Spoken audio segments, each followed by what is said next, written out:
Welcome back, everyone, to the Essence of Alexandria podcast. I think this is our seventh episode. I'm your host, John, and I'm joined by my wonderful co host, the magnificent Megan. What's up, guys? Oh, tonight we're talking about mental health and gun rights slash gun control. I guess we haven't really decided exactly how we're going to frame the topic, but just I've been digging into the statistics a little bit on like the issue of like whether or not we should have more gun rights or more gun control. So that's what we're discussing today. Before we get started, please do the liking and the subscribing on both YouTube and Rumble, and don't forget to leave comments. YouTube really likes to see. I think Rumble does too, but YouTube especially really likes to see that, and that's how it starts promoting our content out there to new audiences. As as nice as Rumble is for letting people just kind of say what they want, their technology is just way behind YouTube in terms of like recommendations and all that. So we'd really appreciate it. And without For further sure. ado, let's get into mental health. Now, this one, Megan, you wanted to talk about this, so I'm going to let you spearhead this one.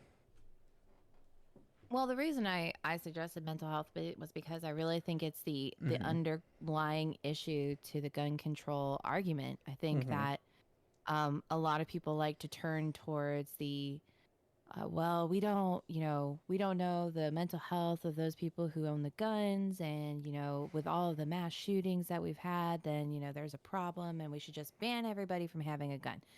And well, except for the elites and their bodyguards and police officers, because the same people who tell you that you shouldn't have a gun are also the same people who are decrying police brutality and stuff like that, but they trust police officers to have the guns only. So for me, it doesn't really necessarily make sense. um but honestly, why I really believe that mental health is one of those things that people need to talk about is because, and they do talk about it, like, let's not pretend that they don't. But I honestly can kind of, looking at data, I can kind of see that ever since the deinstitutionalization, which was Mm-hmm. basically where it was the process of replacing long stay psychiatric hospitals. There's still some, I think, still in existence, but Mm-hmm. they're like sparse. They're far and few in between. Um, and that was really to help people, sick people, actually get better, or if they were just sick, to have a safe place to stay. And I know the data behind those hospitals, they weren't the best. There was, there was a undercover, like, um, uh, surgeries and stuff, like lobotomies and things being practiced there. We all know the stories. We've Hmm. all heard, what happened. Um, you know, research that was not humane happening there.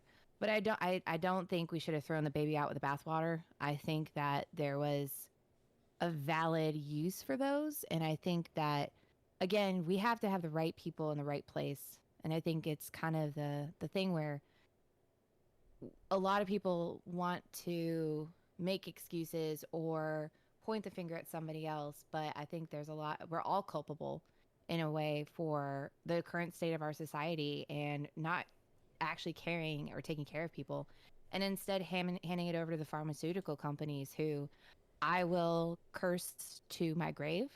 I firmly believe that, big pharma is a huge problem, and I just, I don't know, it's it's sad, um how many people are adamant that without big pharma we would be in the dark ages. And it's like, okay, no one's saying that we can't accept uh, technology, that we can't accept upgrades in the medical field, but at the same time, are we really seeing an improvement in our society's health?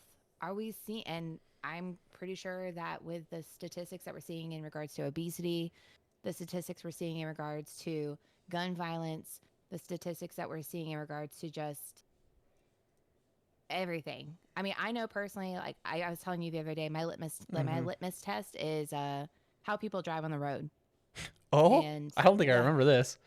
did I tell? Oh, I didn't. Maybe it was my brother or something. But my litmus test is how people drive on the road, and that will tell me whether or not you are a decent human being Hmm. or not.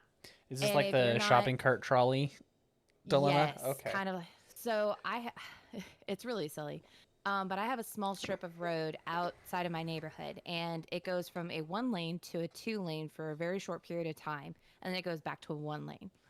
And I judge based on that how people drive that specific section, how they are. And 9 times out of 10, people will go really slow on the 1 lane road. And then when it extends to 2 lane, speed up to 10 miles over the speed limit. And then once it goes back down to the 1 lane road, 1 lane, they slow back down to 10 miles below the speed limit. And I've noticed that becoming more and more prevalent. And honestly, I feel, I know it seems silly, but to me, that's my litmus test of like where our society is at. It's a very small group of, candidates that obviously I get to poll, but uh, When I you think say it's one definitely lane, do you mean like one lane each way or one lane overall? 1 lane each way. Sorry, Oh, I should have, okay. I Yeah, guess yeah. I, yeah, Like all those state highways, those little state highways. Oh my yeah, gosh. exactly. So, um, So just in general, how does go that? ahead. I'm not quite following on that one. Sorry. Like, is it like if people slow Basically, down during the when it goes down to one and just like clogs everyone down behind them?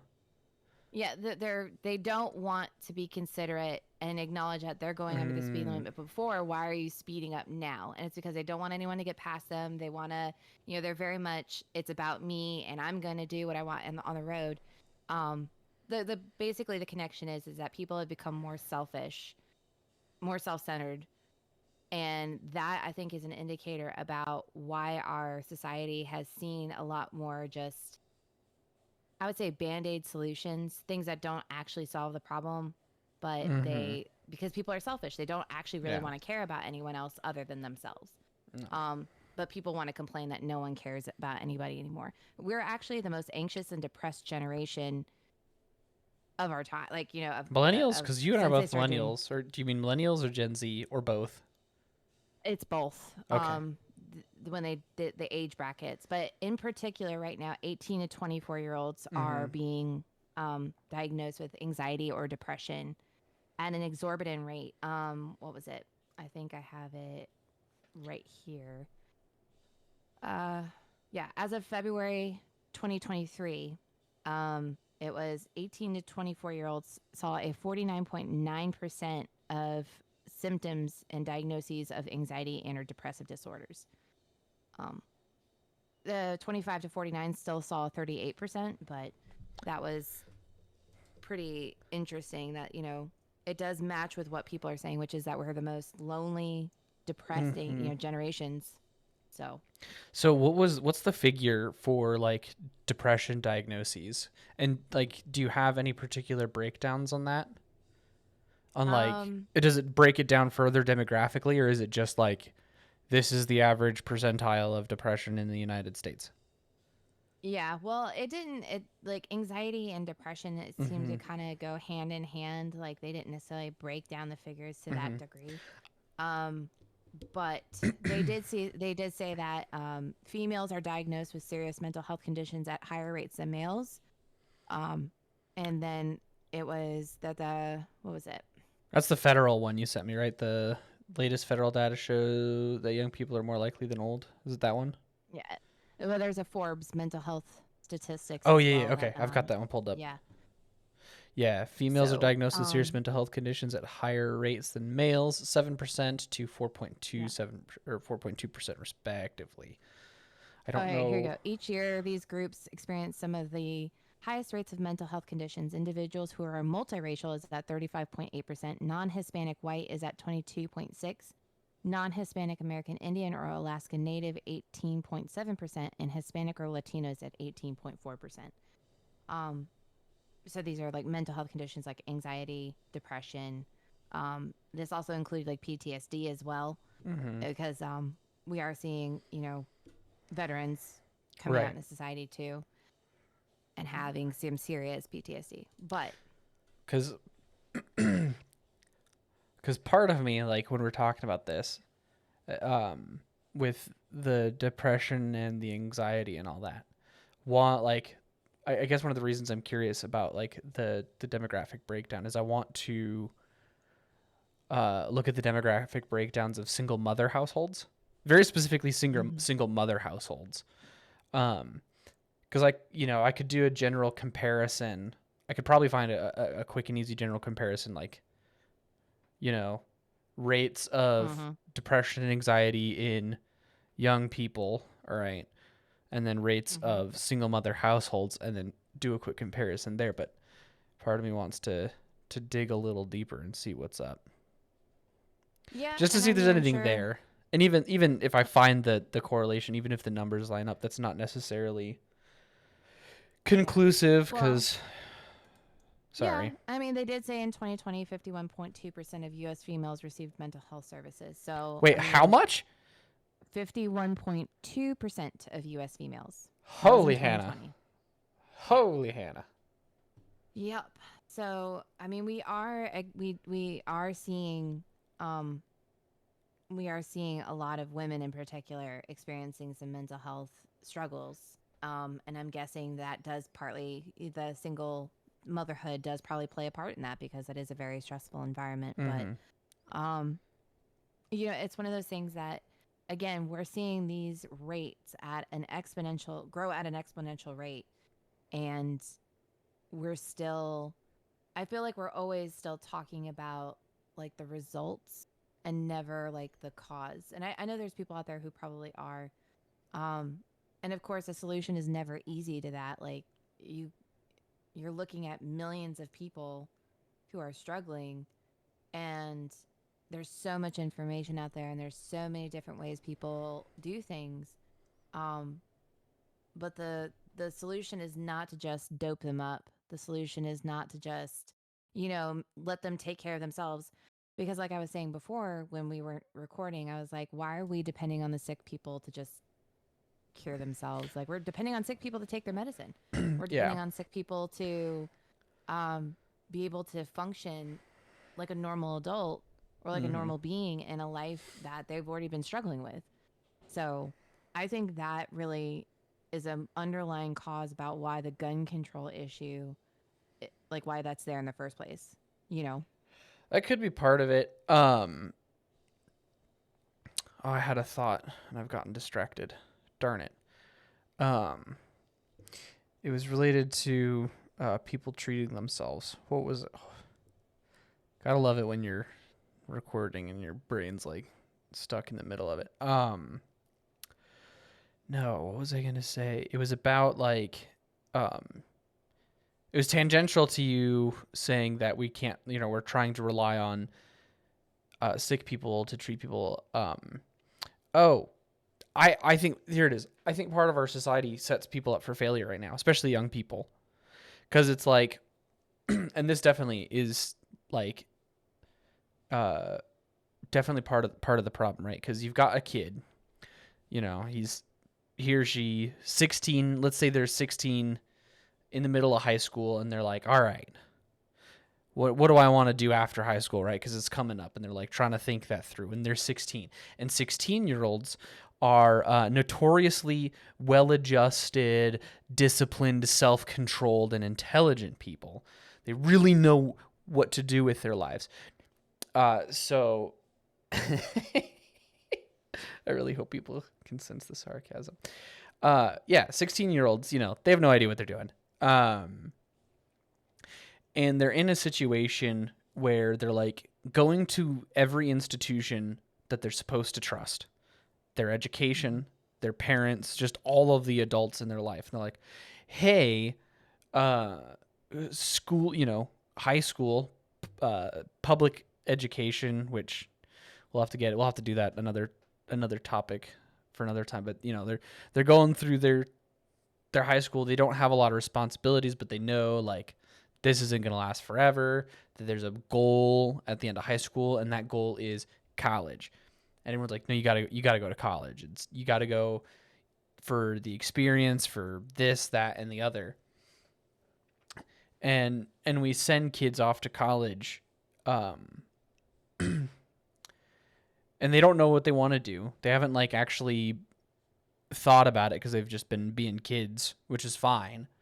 Um, and they go to college, they get riddled with immense amounts of debt, and even while they're going through this process, they're getting lied to because they're like, "No, you got to go to college to get a really good job." Like if you don't go to college and just get any degree, you're gonna be worthless. Um, so you have these kids go trying to get into college, you know, um, and burying themselves in immense amounts of debt, and then they come out the other side, and none of the things that were promised to them, all of the people in their lives that they trusted, um, that promised that if they just go to college and do the right thing, they'll be successful. They get to the real world outside of college, and it's just not true anymore. Like the market is exceptionally saturated with college grads. Um, like nobody cares if you have a bachelor's degree because it's like that guy has a bachelor's degree. Why should I hire you over him? He's got a bachelor's degree and 5 years experience. Why should I hire you over him, right? So now they have these mountains of debt, right? Even like affordable schools, it's still like tens of thousands for the whole 4 years.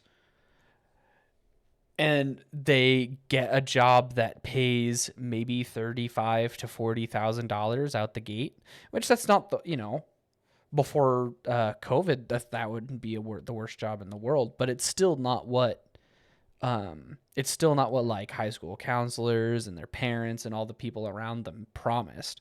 They said, "Oh, just go to college and you'll you'll be pretty set. You'll do, and and they might not be in their own minds over promising because they're probably not saying, "Oh, just go to college and you'll be a millionaire." No, it's like go to college and you'll have a successful career. Yeah. They really, our society right now sets everybody up for failure. You can thank the government for that because college tuition wasn't so high until the government got involved in federal funding for colleges. So, It's a again, the government comes in and strikes again. But, yeah, that's again another topic for another time. But, mm-hmm. um, it's, yeah. Well, I honestly believe that it's because we have a lot, we teach kids, we Mm-hmm. don't teach kids critical thinking. Yeah. I mean, if we, and again, that responsibility lies with the parents. I mean, I know people are like, well, we send them to public school and we pay taxes and everything else. But again, the education of our children is in our hands. And I think 2020 definitely showed that for a lot of people when, they had to do the teleschool, like the school online. And I think a lot of parents had their eyes opened as to Start. what was their child's day looking like and what was the environment, and which is a great thing. um so it's a good start, but again, if you're not teaching your children critical reasoning skills and getting them to apply it on a regular basis to practice it, yeah, you're always going to end up with the kids who kind of come at the end of the road and go, oh, what do I do now? um so I agree that I think we're definitely not, from the ground up, we're not helping people to really have either realistic expectations or really understand themselves. I think a Mm-hmm. lot of kids come out and they don't even know who they are. Yeah. They're just like, "Oh, I'm just going with the crowd," and it's like, that's not the greatest idea. No. So again, setting them straight up for depression and anxiety because now, like you said, they have thousands of dollars of debt and they don't even know who the hell they are or what the hell Yeah. they want to do. And they end up putting themselves in a job that to pay the bills they hate. And then they're Mm-hmm. like, this sucks. And I can't argue with that. It does suck. But that's kind of goes back to the parents. Yeah. Well, and kids these days, they're not taught like you were saying about critical thinking, and that's true, but on top of that, like they're not taught how to be driven and how to make their own success. It's just um it's just go to school, get a degree, go to the corpo job. It's not, it's not um go to school, learn a trade, start a successful carpentry business and build houses for people. Like that would actually be for a lot of guys, it'd probably be a much more rewarding career than and one, a lot less debt, because you can even with like carpentry and the trades, you can find um companies that will pay to teach you. They will pay you to teach you. So you're doing your job. Your job is learning the trade. Side tip for anyone who's listening to our podcast: electricians make hella good money. So just a little tidbit. Um, if there's any kids who are up and coming and decide to listen to our podcast and stumble on this episode, then you could take a look, Google the median income for an electrician. Um, but yeah, I agree. I think yeah. I mean, any trade, Mm-hmm. even garbage collectors Oh can yeah. make some seriously good money too. Like, and there's that meme that goes around where they were saying like, oh, the woman who's walking with her kid, and they're like judging the garbage collector, but the garbage collector is actually making bank. Yeah. And I think right now, like depending on the company, it's like 60 to 75,000 starting for some of these companies. I don't have any sources. I haven't looked into it. It's just what I've heard on, just talking to people. So I could be wrong. Don't quote me on that. let's income of garbage Well, collector. and these days too, it's a lot easier to be a garbage. Oh, excuse me. A lot easier to be a garbage man than it's a lot easier to be a garbage man than it used to be, because a lot of like the trucks do a lot of the work for you. Although I've also heard some crazy things about those trucks, Yeah. and they are very dangerous. Actually, it looks like the median income of a garbage collector went down since the last time I looked it up. But Mm-hmm. if you don't go to college and you just work this job, so you have no debt, you're making 38. They said the median income or average salary is around 38,500 per year, which if you have no debt, that's not that bad. Yeah. Or if you go Well, you to also have to. college and you work. Sorry, Go ahead. finish. No, I was just saying, like, if you go to college and you work as a garbage collector, you'll kind of come out with, with your bills paid. I Mm-hmm. mean, not a terrible way to go. Yeah. So That's also. You said that was the median. That's like the smack in the middle number, right? yeah. But Mean, they're saying median, and like the mode. I'm bad top. at math. Yeah, it says the best paid 25% make around 48,000. So it's still Okay. not as high as I thought it was, which I'm pretty sure before when I looked at it, it was higher than this. But Mm-hmm. it's probably like anywhere else. It depends on where you're at. Yeah. I'm sure like New York City is definitely going to be way different than some whatever small town in whatever state. So but yeah, kind of going back to what we were talking about, I think Mm-hmm. like the reason I honestly, my opinion is I firmly believe that people, I mean, you see TikToks and Instagram posts and everything about it. I think people in general are just more selfish nowadays. I think they're all about Mm-hmm. themselves. And while I agree that self care is important, and I do believe in setting healthy boundaries for yourself with other people, I think people take it too far and they justify everything being about themselves. And I think it's just I think it's corrosive. I think it's Mm-hmm. definitely something that if you're all you're doing is like, well, it's okay if I ignore you, and if it's okay if I do this, and if it's okay if I do that because it makes me happy. Well, then yeah, everyone's going to just look out for themselves.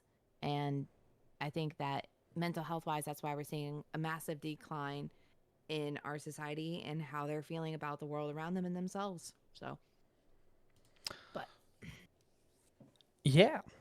That's all true. yeah, I thought I think I had another thought about mental health, but it's gone. So now it's time for gun control. Uh, yeah.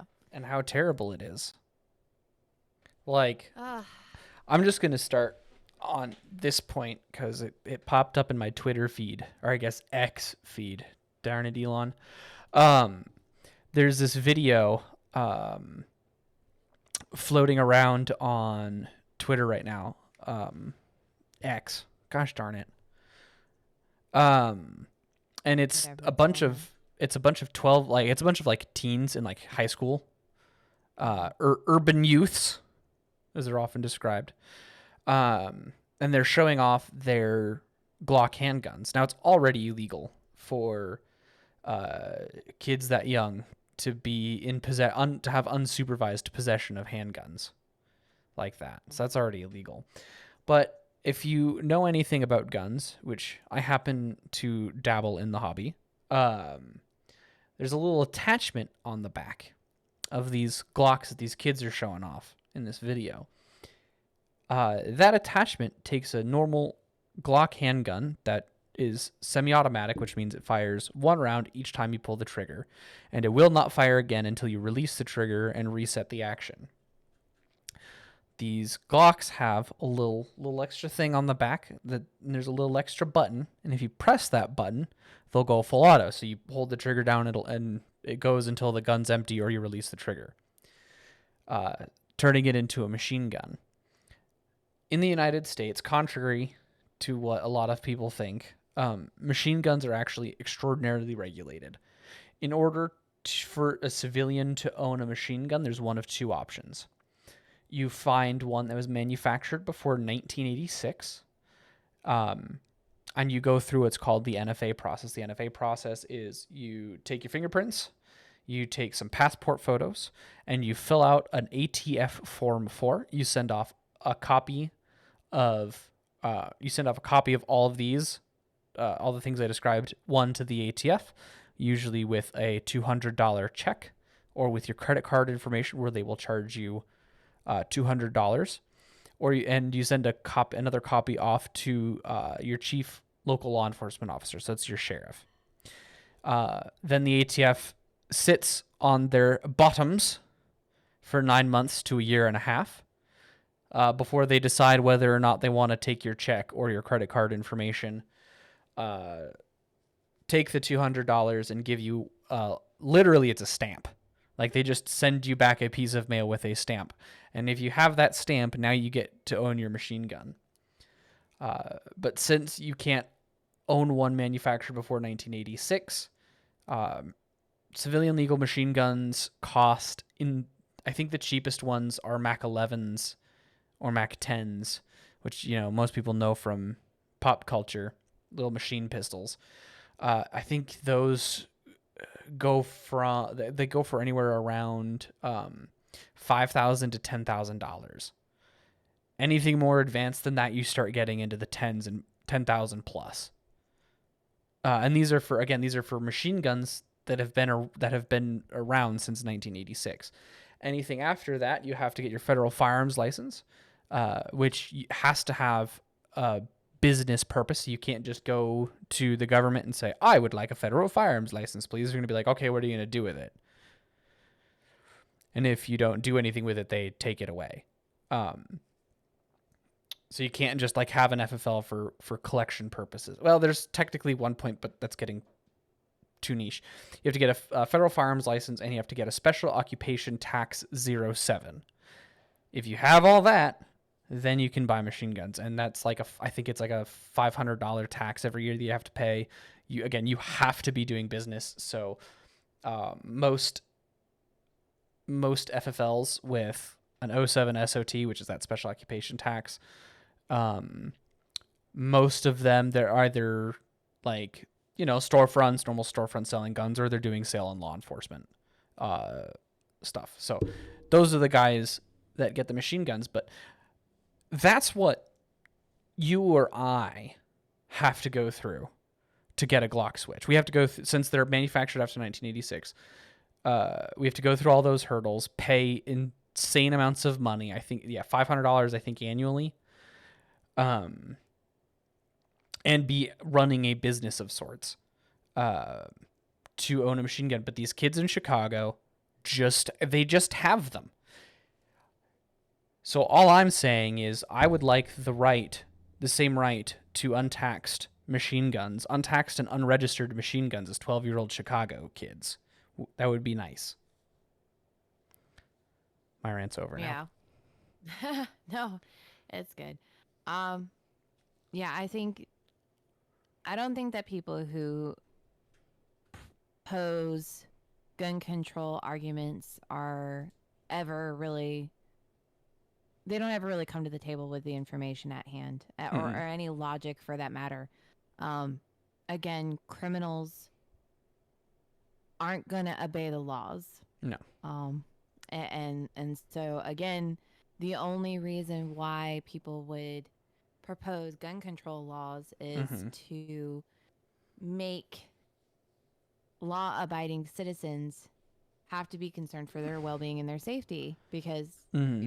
criminals and the people who want us to be unarmed are going to be happy because they're like, oh, look, gun control laws. The law abiding citizens will follow them, so we'll know who doesn't have the guns. Um, and I mean, of course, we can still have guns right now, but I mean, of course, our argument is always how far is too far. And I think, am I saying his name right? Beto, whatever Beto it is. O'Rourke. Beto O'Rourke. I think The he is the yeah, fake. the guy who ran against Ted Cruz Oh yeah, in Texas. that wackadoo.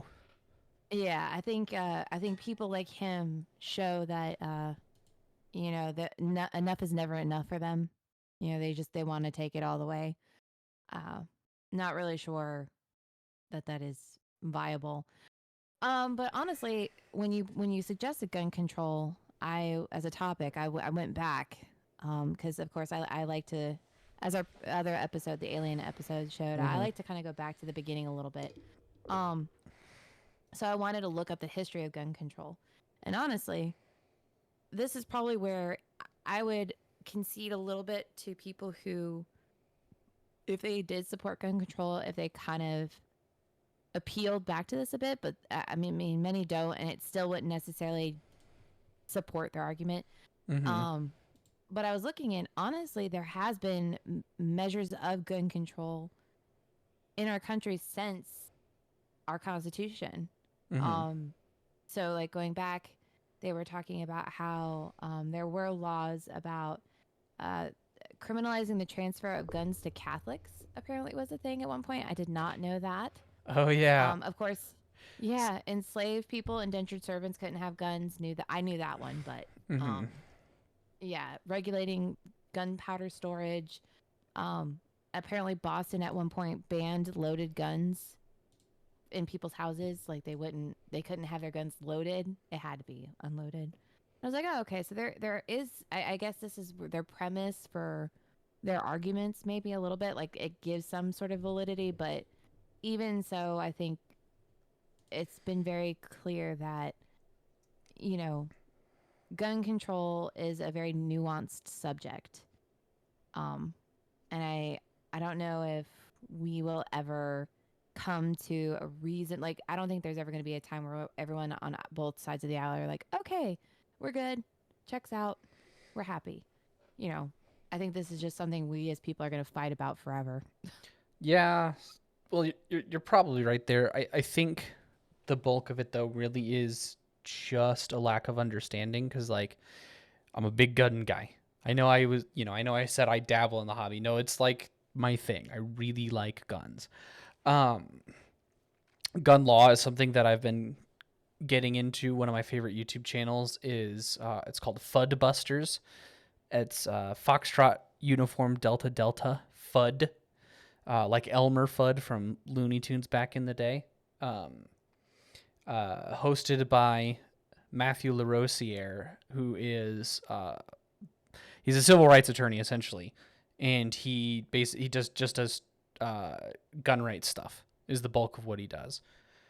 He hosts a podcast called This Week in Guns, and it's really eye opening. A lot of gun control before 1934, which is when we get the National Firearms Act, which is my least favorite piece of firearms legislation. Anything before the 1934 National Firearms Act, all of it wasn't so much to universally bar the ownership of guns. It was very targeted at various groups. It was targeted like Native Americans, like you said, Catholics, and African Americans. And convicted felons. The Federal Yeah, Firearms Act of 1938 was also convicted felons. yeah. There you go.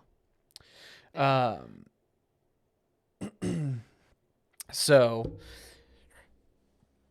that's I think really the only one group that people would near universally be okay with being barred from the ownership of guns. And I personally don't care if felons are legally allowed or not allowed to own guns. I know that'll sound scary to a lot of people, but one, they're already felons. They've already broken the law. They clearly don't like have a regard, and I think I actually should double check on the recidivism rates of gun crime among felons.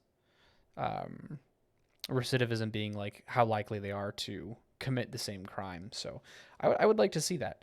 But kind of going back to my point about children in Chicago having the most regulated, having just showing them off the most regulated firearms, uh, just to their friends to, flex for clout, to try to be hard or whatever it is that they're doing. Um, if those kids have easy access to the most regulated firearms, a grown felon is not going to have any issues getting more guns to do whatever it is he needs to do. And They're as probably some, getting them from felons. yeah, yeah, probably. I think. Probably getting them from the Hold on, let me. felons. So I meant to bring this up earlier, but there's this really handy website called gunfacts.info. I will link it in the description. This is an excellent aggregator of firearms data. I need to talk to them. They're on Twitter. They're actually really cool. From my limited interactions, they're really good about like, I've tagged them in a couple things, mostly just not expecting them to interact because if you tag somebody, it's not a guarantee they will interact. But I've tagged them in a couple things, and they're usually actually pretty good about like liking your comment and responding. So they're really cool people. Let's see, what was it? Availability of guns. Yeah. I was looking at this.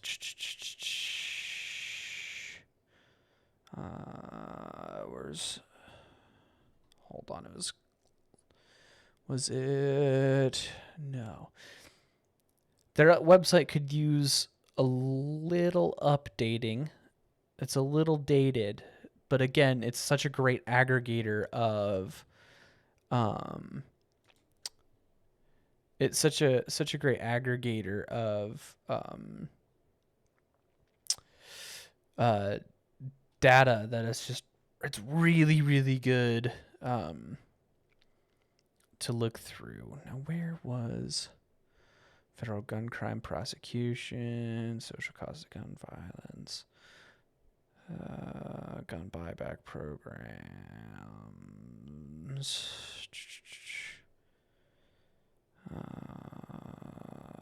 Where was it? I just read a statistic. It was some absurd number of like crime guns, or like the vast majority of crime guns, like guns used in crimes, are acquired through crime. So they're not just like wandering into a gun store and going, well, Mr. Federal Firearms Licensee, I would like to take one gun so I can do a crime, please.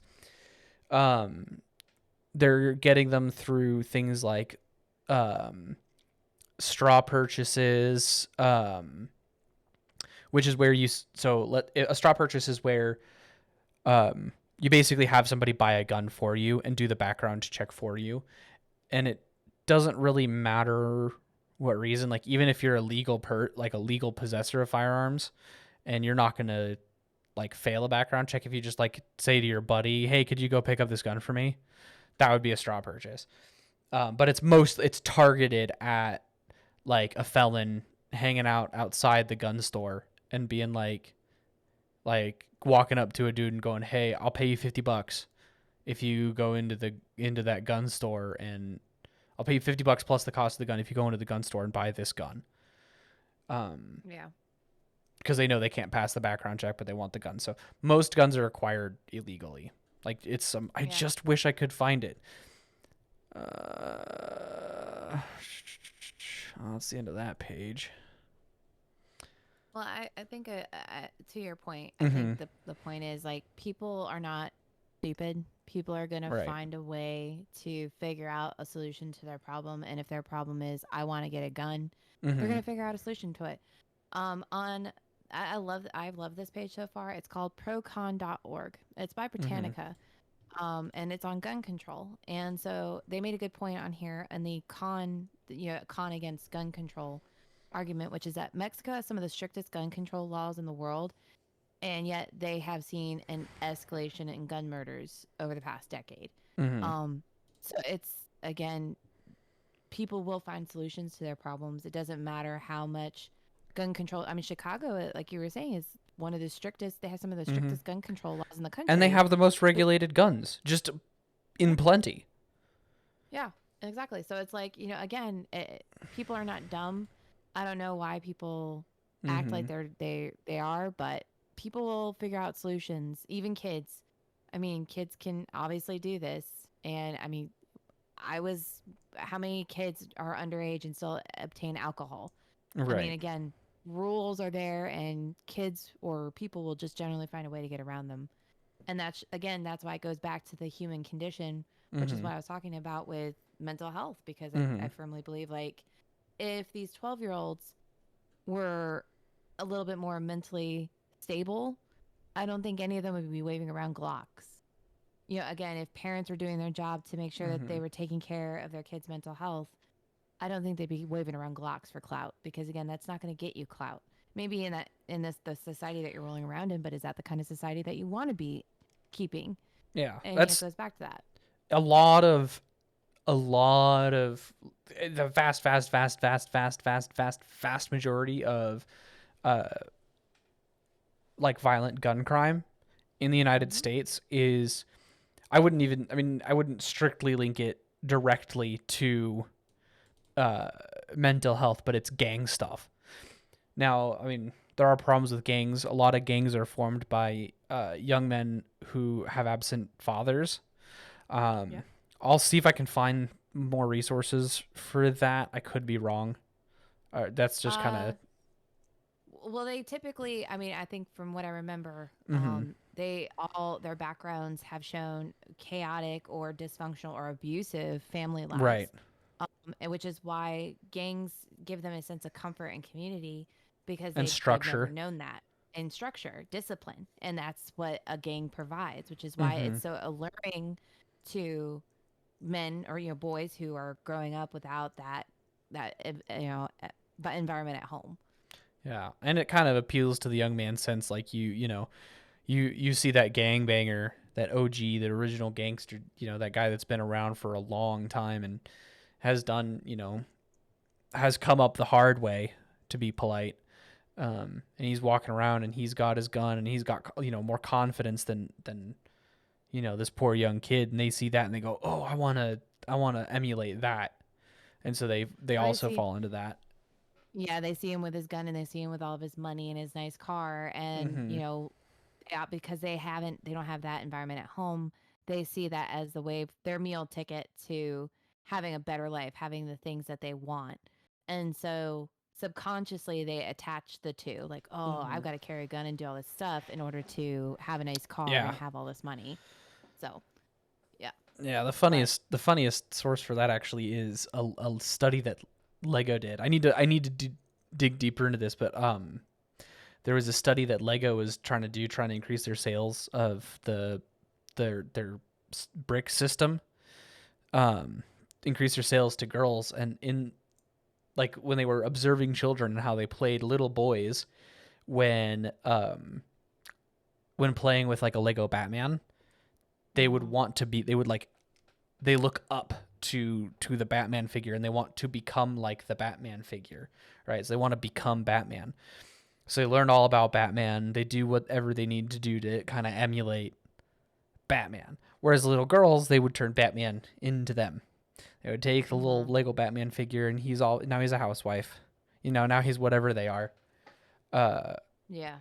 so kind of linking that back to wanting to join a gang, when you're in that chaotic environment and you see someone that looks, that maybe he's a rapper, right? That's a big thing right now, I think. I don't know. I Mhm. don't know anything about rap. uh, when you link that kind of to that gang member that looks cool or whatever, that looks hard. He's tough. Oh, I'm a guy. I want to be tough. I'm supposed to be tough, and he's tough. What do I got to do to be like him so I can be tough too? And they just get swept in with all the nonsense. But Mm-hmm.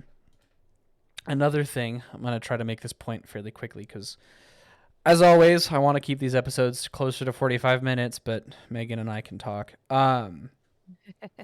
Gift of gab. Yeah, that's us.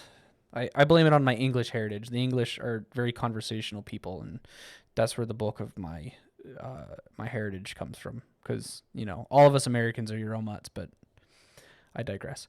Mm-hmm. Kind of the last point I want to make with gun control as a whole is kind of like seen costs versus unseen costs, right? So with like the thing that everyone's trying to stop right here, right now, is the high profile, right? The media attention grabbing mass shootings where a lone gunman goes into a public place and just opens fire Mm-hmm. and just starts, trying to rack up the biggest body count. I think the one that really set it off was probably Columbine, which I actually lived pretty close to that school. I think I lived in uh I might have lived in Highlands Ranch, Colorado when that happened. I could be wrong. I'd have to double check with my mom, but it was 99. So I was either there or down in Roxborough, which is about 20 minutes south of Littleton, which is where Columbine happened. Mm-hmm. Um so that's the thing they're trying to stop, and they're like, okay, so they're all using these AR-15 rifles, which they don't know anything about anyway. Let's just ban AR-15s, and yeah, people who won't use AR-15s to hurt anybody won't be able to have them, but it's a small price to pay to like save everybody. The problem is, kind of what you lose is the unseen costs, right? Mm-hmm. So the number of times that, if you say like let's I guess broaden the scope, because a lot of these gun control people, they'll say they're only going for AR-15s, but they would get rid of every gun if they could. Um, they'll be looking like, oh my gosh, there's 36 to 40,000 gun deaths every year, and it's like, okay, that's a lot of gun deaths. Although that number is a bit inflated because 61% of those are suicides, and that goes back to what we were talking about earlier with mental health, and there's just better ways to help people that are dealing with suicidal ideation. Mm-hmm. Um, Yeah. but again, just total deaths annually, roughly, is about 36,000 to 40,000. On the flip side, the number of times that handgun or that guns of any kind are used in self-defense situations, the estimates range from 60,000 to 5 million, which is kind of an insane disparity, but that's across like several different studies. The lowest, the 60,000 estimate, is Mm-hmm. based on extraordinarily flawed data. And I actually have a study that I keep tabbed on my phone Okay. pulled up. So that's the lowest estimate, is $60,000. There's a study by criminologist Dr. Gary Kleck, who's actually, his name, if you start digging into like gun crime statistics, you're gonna see his name a lot, like a lot. Mm-hmm. He went over that data and explains why it's really not good. But let's say, for the sake of argument, that the lowest, like let's be charitable to the gun control side. Let's say the lowest estimate of 60,000 is the correct number. That's still 50% more defensive gun uses than deaths. And that's if you're including suicides. If you exclude suicides, let me do a little, let's get dangerous. Let's do math. Let's do math while we're recording. All right, let's see. It's times this by about 61%. So that'd be 39%. Oops, hold on. That's the wrong number. Let's be as charitable as possible, but let's still exclude the suicides. So 40,000 annual deaths. Okay, but that 14,400 annual deaths. Oh, how do I make this a percentage again? And then 60,000. I'd just be divided by 60,000, right? No, that's the wrong way. You get the picture. I'm bad at math. I was a mistake. Never do math. Never do math on air. Um, Nope. but yeah, you've got 14. I guess it's 4 times. Yeah, it's roughly 4 times the number of defensive gun uses. So you go from a 50% increase once you control for suicides, you get a 50% or 50% advantage to defensive gun uses, all the way to a 400%. Yeah. You're looking at 4 times the rate of self-defense gun uses. And again, that's using the lowest estimate, which, according to criminologist Gary Kleck, is extraordinarily flawed. The best statistics on self-defense gun uses put it closer to the 3 to 500,000. That's the lowest estimate from a CDC study that was commissioned by Barack Obama back in. I'll try to find that. It might have been scrubbed because things kind of get silly these days. It didn't provide the results that they wanted to show. Yeah, yeah. Wild That's actually guess. where like the 3 million number comes from in annual defensive gun uses is a CDC study. Yeah. Commissioned by Obama. It was like lowest end was 300,000, highest end was 5 million, or no, 3 million. It was somewhere in the millions. It was an insane, like a kind of an insane number to think about. And before I lose a thought, back to your comments about Columbine, I just want to remind people that there is a Gun Free Schools Act of 1994 that Bill Clinton passed into law, which basically told people that, schools are gun free zones. And again, if laws actually worked like that, then people wouldn't be doing it. But, Well, you know, yeah, and Columbine also happened during the assault weapons ban. mm-hmm. So like you Yep. couldn't So, buy what are considered assault weapons today at the yeah. time. Yep. So it's just I like, remember them. Yeah. I remember them making the same comments when the DC sniper was up and at him too. And I was actually in Fredericksburg. So he actually shot one of the people at gosh, what was that? Oh, there's that old restaurant. It wasn't Sonny's, was it? I don't remember. I was too young when I'm that happened. forgetting. I'm forgetting what it was. But Shoney's, the Shoney's. Mm. They shot one of the people at the Shoney's down, and I lived like 6 minutes down from that. I remember them making the same arguments at that time too. But again, we have multiple instances where we can point and say, look, these laws haven't worked. Period. Mm-hmm. Like, I don't know what else it takes to convince people. Like, the laws that they're suggesting, they're punitive. They're not preventative. Mm-hmm. Like, it's never going to work out the way they think it's going to work. And I know they always point to England or European nations as like some sort of gotcha. But they still, European countries still have violent crime. Mm-hmm. It's just not with always a gun, but they still have gun crime too. So Yeah. I don't know.